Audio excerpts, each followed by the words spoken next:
Okay, mayong mudto na usab kiratong tanan Luzon, Visayas, Mindanao. Mayong mudto Philippines, mayong mudto world, mayong mudto universe. Ana na punta mga higala dinhi atong tulumanon sa kahanginan si on a Catechesis on Air ug ako lang gihapon kini inyong ubos nga alagad Reverendo Padre Edwin Academia Acab.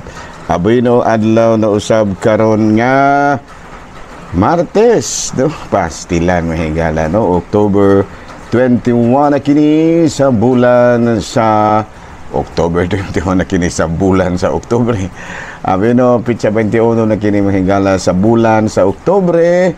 Og padayon manghigala ni Ameros Dumaguete kay nagpahigayon mi sa among business meeting no kagahapon reunion manamo gahapon manghigala no St. Joseph Seminary College reunion no unya gahapon pa to karon buntag mag-meeting na pud mi di pamadugay manghigala nahuman ang among meeting karon taon-taon manguli na pud mi sa among tagsa-tagsa ka mga mission area hala no bino manghigala ato di ay nga again i-congratulate no ang tanan natong mga kaigsuonan nga mga nagpahigayon na sa ilahang mga gitawag natong mga BEC PPOA no ako mahigala nagkinahinay pa kog himo nga dili man gud madali mahigala kay 3 years man gud ni 3 years pa kuan siya mo na nga naman pud yung ginagmay na pero ato gyapon gipaningkamutan nga makumpleto ni siya before my term ends no pero napaginagmay pero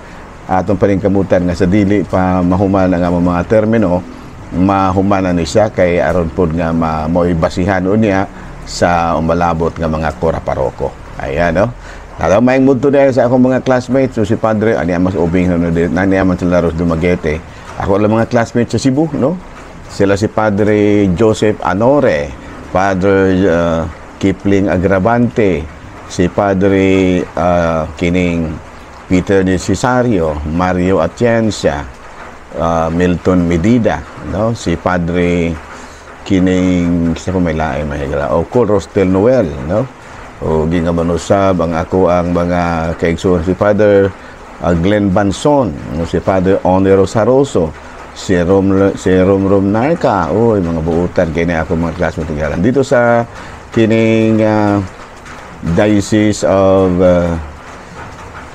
dito sa mga higala no sa Leyte no nalimot na ko na higala si Father Dodong Cordobes o sa Maasin no si Father Dodong Cordobes o si Padre kining Samuel Papa oy kumusta na no nang hinao Joey Belsinya sa Cebu hapit makalimti si Joey Boy no nga kung na macho naman ni ron pang higala si Father Joey no dako na kay glawas mahigala sige mag-practice ba ano no dahan no may mudto na kanatong tanan mga higala nang hinaot kita nga na kitang tanan sa kapiskay pangluwas walay ubo walay hilanat walay gibati sa lawas pero buhi pa no nagginhawa pa no arita mga higala sa ato ang CBCP News balitang simbahan ni ining kabudtuhon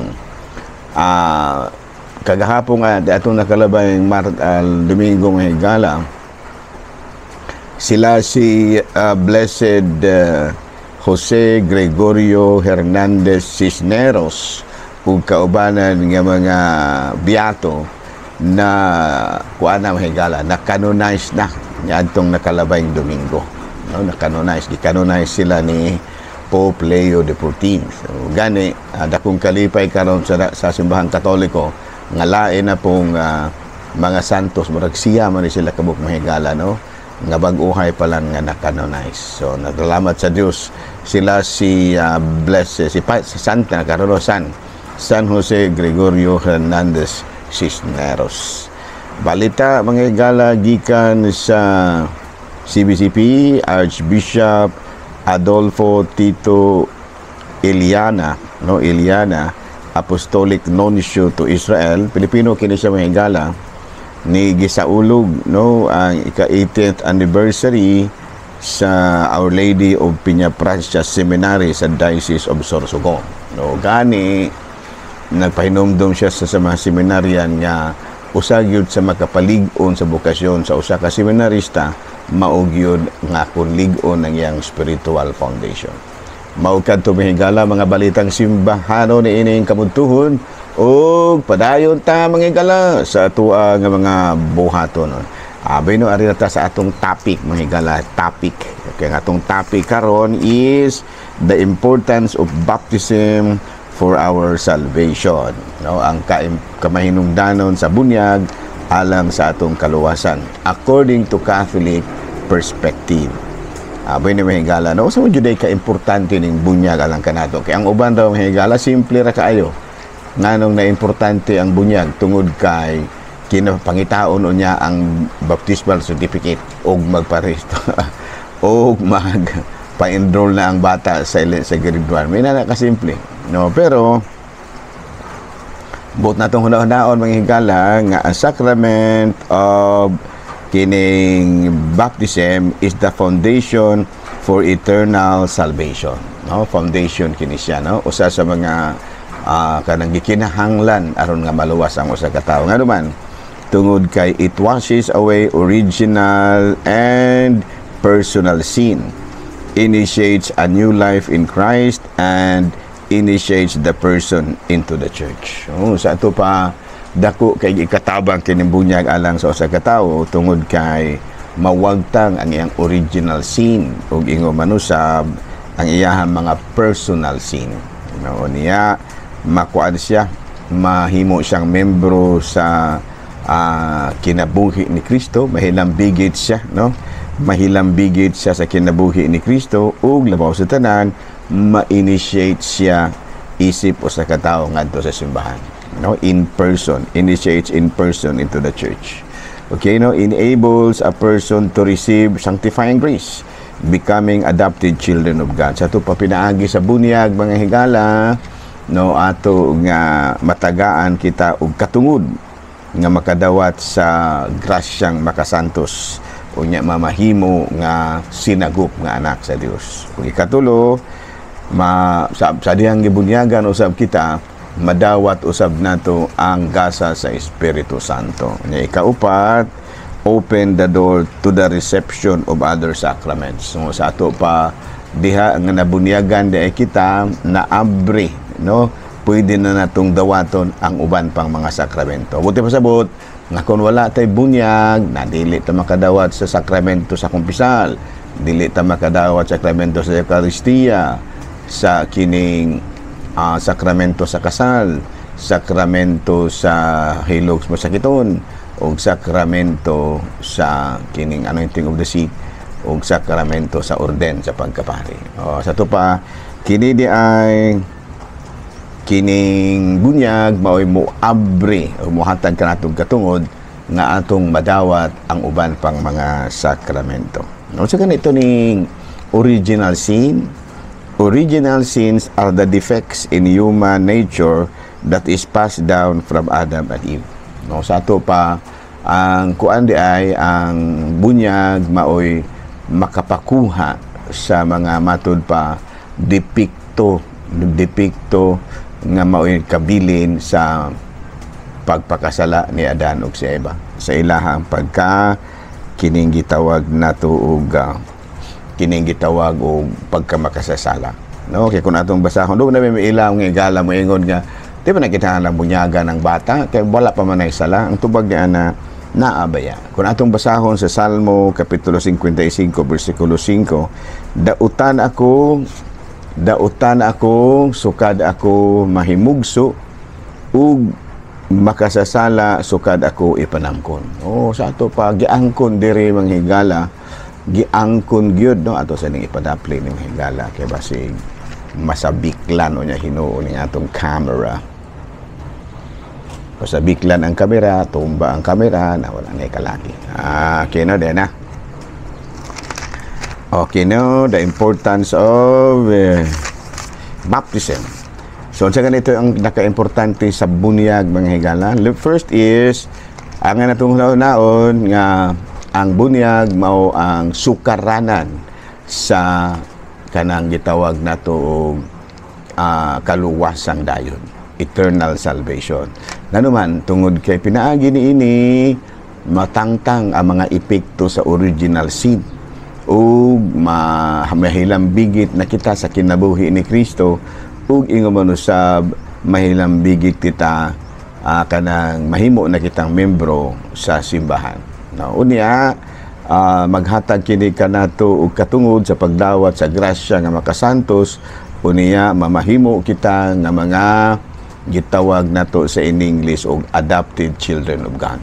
Ug ingon man usab mamahimo aduna na kita katungod sa pagdawat sa mga gasa sa Espiritu Santo ug ingon man usab pwede na kita nga makadawat sa uban pang mga sakramento. Muna no?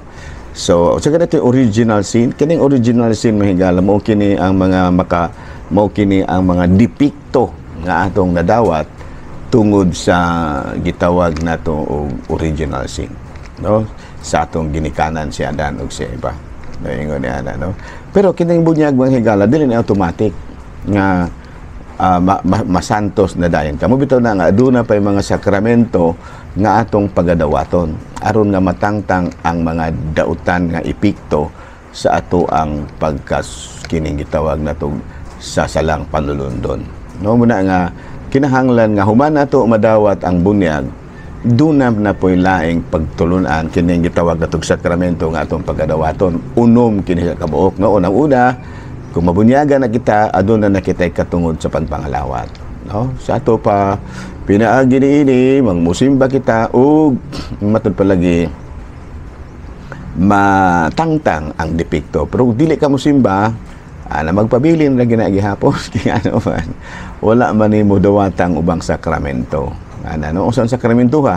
Sakramento sa kumpisal, o sakramento sa Santos nga Eucharistia. Mumana sa diha mahigala nga kinahanglan gidi ay nga human kita mabunyagan, mag-edad kitag 7 anyos, tudluan na ta kung unsaon pagpangumpisal, no? Unda kumpirmahan na ta. Ngano man aron nga mga tangtang ang mga daotang epekto sa salang panulundon. Doon ay uban nga bisan tuod og nabunyagan na wa man puy simba-simba. Muna nga wala mawala ang epekto sa daotang panulundon sa salang panulundon nga naman nagpabilin ra gyud gihapon nga mga kining daotag kinaiya, no? Kinga naman wala man makadungog sa pagtulon-an ni Kristo, no? Bisag domingong dako wa man puy simba-simba in taon, no? So muna nga kinahanglan di ay nga human kita nga nabunyagan dili din na automatic nga maluwas na kadayon. Kinahanglan pa una nga doon na pa na mga follow-up sama pananglit sa mga sakramento sa bunyag, ano yung dili bunyag, sakramento sa kining singalaning sakramento sa kumpisal, no? Kay mag-unsa man tong nalimpyuhan na ka, sadang nabunyagan ka, pero nakasala ra po kag balik, kay nagpakasala naman po ka. So dili automatic na, no? Nga human ka nabunyagan, dili na jud ka makasala pa pag-usab, no? Kinahanglan nga padayon pagid gihapon ang ato ang pagsimba, pagdawat sa mga sakramento sa kumpisal,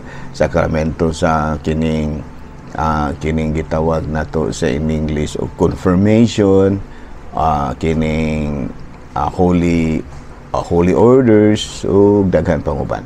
Okay, klaro.